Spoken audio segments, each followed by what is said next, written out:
Merci beaucoup de cette prise, de m'avoir sollicité pour cette prise de parole. Il est difficile de poursuivre après une introduction réalisée par François avec autant d'éléments et de détails. Moi, je vais concentrer mon propos sur un sujet qui va être beaucoup plus opérationnel, c'est-à-dire ce qu'on est capable de réaliser aujourd'hui avec Alogia. Mais avant ça, je voulais vous partager la vision qu'on peut avoir du vieillissement, parce que pour moi, c'est un peu toujours le même schéma qui se répète quand on vieillit. C'est-à-dire que on ne se considère pas senior. On parle de la cible senior, mais derrière, on met tous les Français de 65 à 105 ans, peu importe leur niveau de revenu, leur situation familiale, l'endroit où ils vivent. Et donc, en fait, la cible senior qu'on considère comme une cible homogène est en fait beaucoup plus hétérogène qu'elle n'y paraît. Et dans le process du vieillissement, en général, on s'intéresse pas forcément au sujet de la dépendance, on ne se considère pas forcément comme senior. Et puis à un moment, il va y avoir un événement de rupture qui peut être une chute, le décès d'un conjoint, une problématique sociale, une problématique de santé, peu importe, mais qui va venir accélérer la perte d'autonomie. Et aujourd'hui, on a un système où la très grande majorité, on va dire, voire l'intégralité de notre système intervient de manière curative à la suite de cet événement.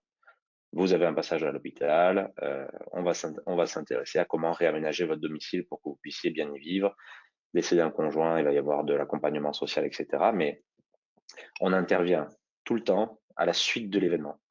Et nous, la raison pour laquelle on a créé Alogia, c'est parce qu'on pense que demain, il faudra qu'on ait des modèles qui soient beaucoup plus prédictifs, beaucoup plus préventifs, qui permettent d'intervenir en amont de l'événement de rupture pour pouvoir installer des solutions qui vont permettre soit de repousser cet événement, soit de l'annuler et donc de faire gagner des années de vie en bonne santé aux personnes. C'est pour ça qu'on est une société à mission et que notre raison d'être, c'est d'innover pour allonger l'espérance de vie en bonne santé des seniors. Et comment est-ce qu'on fait ça du coup chez Alogia? On a trois types de solutions. Euh, la première, et là je vous partagerai une vision, je ne rentrerai pas forcément dedans parce que c'est pas forcément le thème du jour, mais euh, la première chose qu'on se dit, c'est, François l'a dit, il y a aujourd'hui 14 millions de Français qui ont plus de 65 ans, 11 millions d'aidants. La somme des deux, c'est 53% de la population votante et 55% du PIB de la France, c'est les plus de 55 ans. Donc c'est à la fois un très gros marché, une énorme partie de la population, et puis François l'a décrit aussi, pour le coup, c'est une croissance certaine dans le futur sur ce nombre de personnes âgées.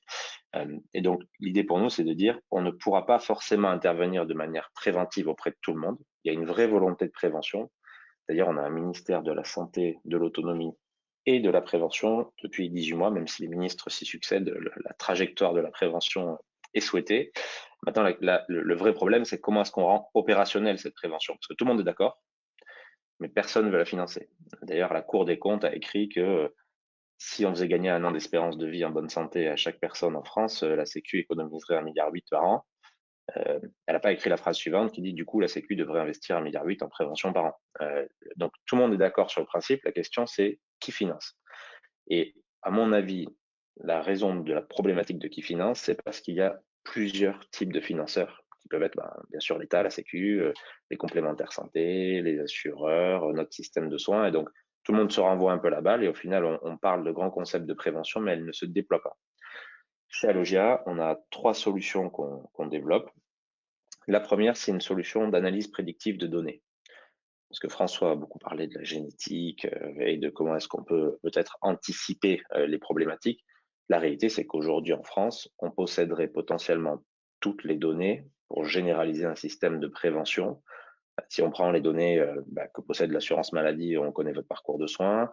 En fonction de votre âge, de votre sexe, de votre lieu de vie, on est capable de bien catégoriser si vous avez des risques plus ou moins forts. Et donc, plutôt que de déployer la prévention à tout le monde, nous, on propose de faire une analyse de données pour dire, vous avez 100 000, 1 million de seniors en gestion, lesquels sont les plus prioritaires parce que vous ne pourrez pas déployer auprès de tout le monde, mais vous pouvez cibler, grâce à des analyses de données prédictives, quelles sont les personnes qui vont être prioritaires. Et là, je vais fermer cette partie-là, mais je partage aussi un constat qui me semble intéressant pour aller plutôt vers le sujet du logement, qui je crois va beaucoup plus vous concerner, c'est que l'Assemblée mondiale de la santé de l'OMS, donc 194 pays signataires, dans sa stratégie mondiale pour le vieillissement, elle fait un grand constat en introduction, c'est que le vieillissement, c'est deux grandes variables. c'est la trajectoire de santé d'une personne et son environnement. Et c'est 50-50. Aujourd'hui, dans nos politiques publiques et privées, on se fonde sur une seule donnée pour construire des politiques seniors, c'est celle de l'âge qui fait partie de la trajectoire de santé. Mais la réalité, c'est que le problème est bien plus vaste que ça et que l'environnement dont fait partie le logement est une dimension essentielle. Donc nous, notre métier historique et celui qu'on déploie le plus, ce sont des campagnes de prévention qu'on diffuse en B2B parce qu'on a le même. Enfin, je vous ai parlé du problème du modèle économique de la prévention. Je pense que en France, la santé c'est gratuit, donc payer un diagnostic de prévention par un ergothérapeute, un tutu personae, c'est un modèle qui ne se développe pas. Donc nous, on travaille plutôt en B2B avec des bailleurs sociaux, des caisses de retraite, des groupes de protection sociale, des assureurs, des mutuelles qui veulent déployer de la prévention auprès de leur public et qui la financent eux-mêmes. Et ces campagnes de prévention, elles se concrétisent par soit des appels téléphoniques qui sont faits par des ergothérapeutes. Je sais que François sait ce que c'est un ergothérapeute, mais je doute que tout le monde le sache. Donc, ce sont des professionnels de santé diplômés d'État dont le métier est de proposer un aménagement de l'environnement au regard des problématiques de santé de la personne.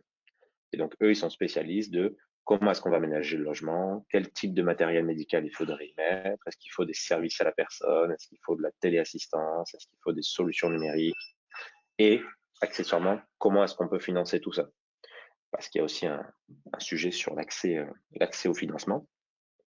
Et donc, nous, on déploie des campagnes d'appel et ensuite des visites à domicile avec des ergothérapeutes professionnels de santé qui vont venir faire un vrai bilan préventif 360 en prenant en compte est-ce que vous avez des aidants, est-ce que vous avez un bon quartier, parce que ça aussi c'est une variable qu'on oublie souvent, mais l'isolement social dont a parlé François, c'est aussi est-ce que j'ai des commerces, est-ce que j'ai des services de proximité, est-ce que j'ai de la mobilité dans mon quartier, est-ce que mon bâtiment est accessible. Ça sert à rien de réaménager une douche au 5e sans ascenseur. En gros, il faut quand même prendre en considération certaines données. Et donc, il faut parfois se rendre au domicile pour pouvoir vraiment faire un bilan sur trajectoire de santé, environnement et proposer des solutions concrètes. Et la troisième brique qu'on a développée chez Alogia, c'est que là aussi, on a fait un constat. Souvent, comme on attend le moment de l'événement de rupture pour vraiment s'intéresser aux solutions qu'il faut mettre en place, quand on affronte un sujet de perte d'autonomie, qu'on soit une personne âgée ou un aidant, bah, c'est le parcours du combattant. C'est-à-dire qu'il y a plein d'opérateurs, il y a plein de solutions. Il faut savoir comment aménager un logement, trouver un opérateur capable de le faire, qui peut proposer des services à la personne. Et en ce moment, il y a une grosse tension sur ce sujet.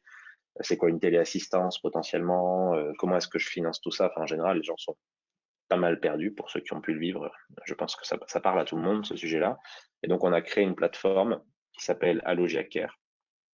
Donc, c'est un site web, allogiacare.fr, qui référence toutes les solutions qui peuvent être mises en place dans le cadre de l'aménagement de logement.